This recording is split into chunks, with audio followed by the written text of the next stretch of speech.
Hello and welcome to another video on the JJ Think Tank. Today I want to discuss the book Why Nations Fail: The Origins of Power, Prosperity and Poverty. So this book is mainly about developmental economics, and after reading this book and comparing it to Jared Diamond's Gun, Germs and Steel, I have to say that it's a much better book. It has much more explanatory power for why some nations, yes, are more powerful and prosperous than others. But since this is a theoretical book, and any theory will always lack something, yes, it cannot therefore explain everything, yes, and it is wrong in some of its assumptions, yes, concerning development. So I'll present my critiques later on. But for now, let's talk about the actual theory. Yes, what does it present? So, Acemoglu and Robinson, they present the idea that prosperity arises from the interaction between inclusive economic institutions and inclusive political institutions.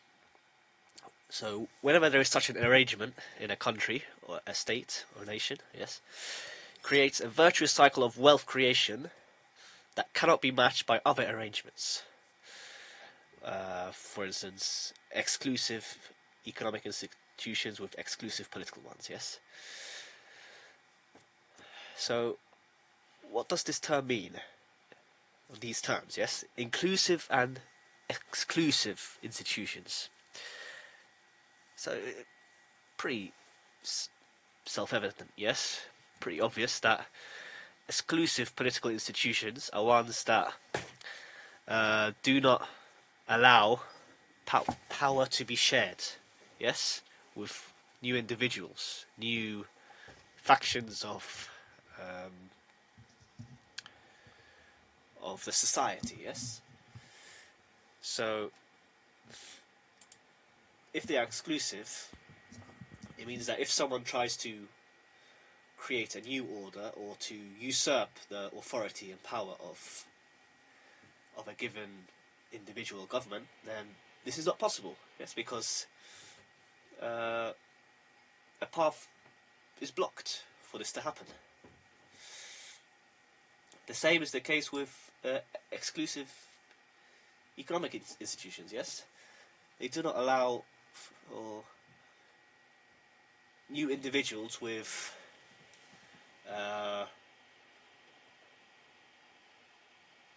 money, yes, with financial power or with an idea in mind, yes, to have a say and to have an effect on the current economic landscape, yes. This is because ultimately the economics and politics, they're very, very much intertwined, yes. It's not, like I said in my previous video, it's not the case that economics is completely divorced from politics. Yes. So the current power structures, they want to control the economic space because this economic space gives them the power, the money and the authority to continue ruling, yes. So, a typical example of a country with exclusive institutions is, for instance, Sierra Leone, yes, Somalia and Congo. So, these countries are always ruled by tyrannical despots that do not allow new power groups to have a say, yes, and to change perhaps the structure of an economy. So in Congo, for instance, because of the diamond trade and what this provides to the power structure, it means that it's very difficult for a new actor, yes, to undermine this kind of arrangement, yes, because the political establishment feeds on the diamond trade and control the diamond trade. Yes.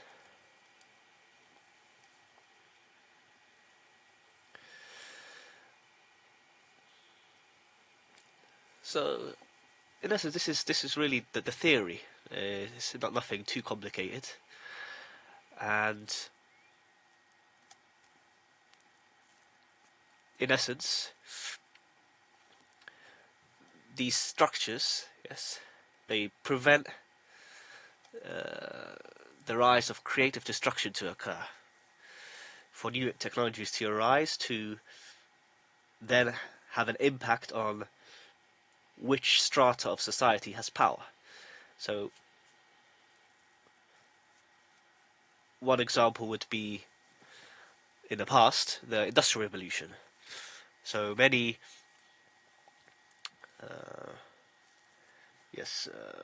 royal families or many monarchical arrangements would try to block the rise of industry in a country, in their country, yes, because then this would mean that more power and influence and financial might would be associated with the industrialists as opposed to the aristocracy and the monarchy. Yes.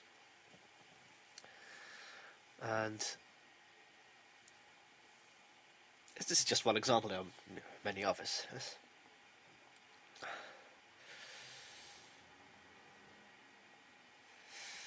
But even after reading this, understanding this theory, I think it's missing some key points. Yes, and the main one being that the wealth of a nation is based predominantly on the control of trade routes. Yes, and a position of a state relative to others in the international arena. Yes. This basic fact is not mentioned really at all in the book, yes? This kind of realist interpretation of international relations. So this fact is backed up by evidence in the world, yes, empirical evidence. Countries that are landlocked are much less prosperous than countries with access to the sea. Yes. So, for instance, Serbia. Yes, Serbia is a great country with great people, but it's not that rich, is it? It's quite a poor country compared to others. Yes. And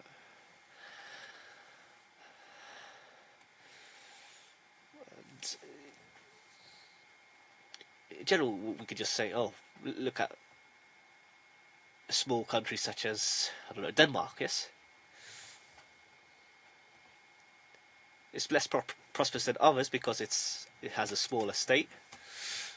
It has a smaller population, and therefore it's weaker. Yes, because bigger states, bigger powers, they dominate these smaller states by their sheer might. Yes, and economic power through the imposition of tariffs, economic sanctions. And if this doesn't work, even military intervention. There's this basic geopolitical realism is not mentioned at all in the book. And I think it's a key fault with this theory. Yes, and besides this, the authors completely disregard the role of culture, yes? I think this is due to politically correct reasons, yes? Because culture is something that is associated with ethnicity, and if you start to broach the topic of culture, you start to tread on territory that is more sensitive. Yes. So I won't expand on this. I'm sure viewers can understand what I mean by this. Culture, the religion a country adopts, it all has an effect on development. Yes. But overall, from all the books that I read concerning developmental economics, it is definitely one of the better ones, and I like its sound logic because there is some truth to it. Yes. So political institutions that respect and foster pluralism, so shared power, the rule of law, property rights. Yes. It's clear that inevitably such an arrangement will lead to inclusive economic institutions as well that foster creativity, innovation, because there's trust involved. Yes, the rule of law is above the whims of a despot. Yes, and therefore it allows wealth creation to occur. And we can measure this by the number of patents issued in a country. So if there are more patents, we can be sure that its economic institutions are freer. Yes, new technologies, new inventions can arise constantly. What else do I want to discuss from this book? So also I disagreed with the author's sentiment. Yes, the author's sentiment concerning democracy and authoritarianism. Yes, and their interpretation of the current West. Yes. So these authors, they criticize China. Yes, but in the sense that they claim that economic success cannot be maintained due to its extractive or exclusive political institutions. Yes. So they compare China, I guess, with the Soviet Union. They claim that this economy will eventually falter and collapse. But then this leaves me the question: who is the judge and barometer of whether a country is governed by extractive political institutions? In my view, from my analysis, whenever the West considers a country to be run by dictators, yes, by authoritarianism, yes, these countries really are ones that are not under the West's political and economic control. Yes. And we need to ask ourselves: is the West really a democracy now? My view, behind this facade of democracy lies an oligarchy. Yes. A new oligarchy that is composed of the mega banks, big corporations, and institutions that legitimize this control. Think tanks, yes, and other institutions. So World Economic Forum, IMF, yes, and so forth. And we can see in the West, monopolies are being formed across various industries, big monopolies. Before, in Western history, these monopolies would have been broken up. Yes. But now, I'm not sure. Is this occurring? I don't think so.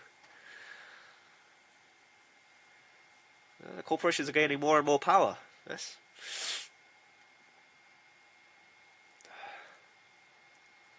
So yes, I guess this boils down to interpretation. I have a different interpretation to what is going on. Yes, the authors have a different one. Yes, and yeah, I guess It's normal, yes, everyone has a different opinion. And yeah, so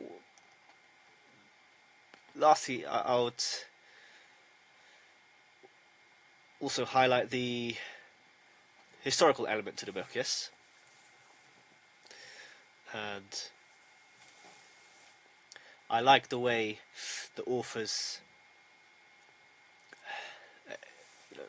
presented the rise of inclusive institutions.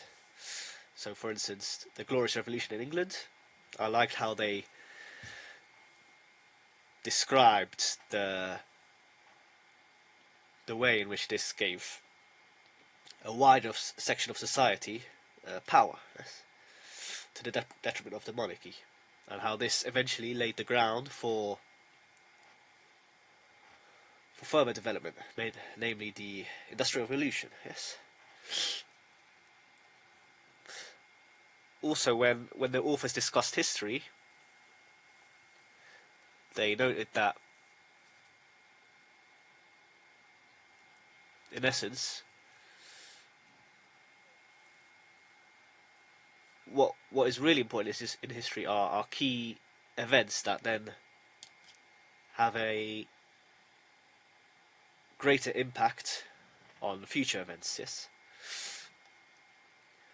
So, for instance, the Black Death was an event that couldn't have been predicted.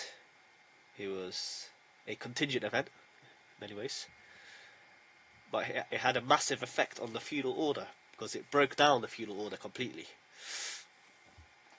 The same is the case with the English victory over the Spanish Armada, also quite unlikely.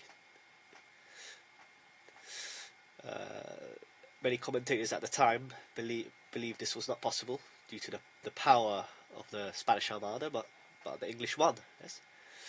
And we all know after what happened, yes, the English had dominance over the seas, and as I said before, because they had dominance over the seas, they had control of the trade routes, and because they had control over the trade routes, they had more power and wealth creation, yes.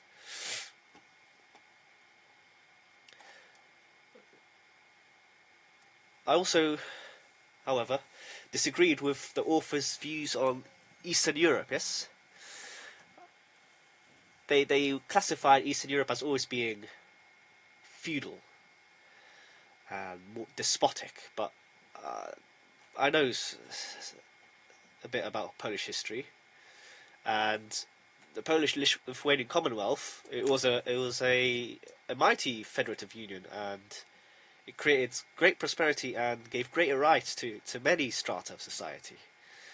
I don't think it was the case that it was tyrannical, yes, as the authors presented it. Moreover, we have to remember that from this period of history, the first codified modern institution arose in Europe, yes. So this modern constitution appeared first in Poland, yes, in Europe, only after the constitution in the US, yes.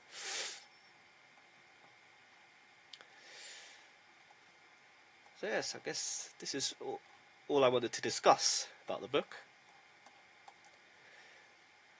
I guess my main point as to why this book is great is because it puts economics in its proper context, yes, in its historical and political context, and by extension moral context, yes. You can't divorce economics from these subjects.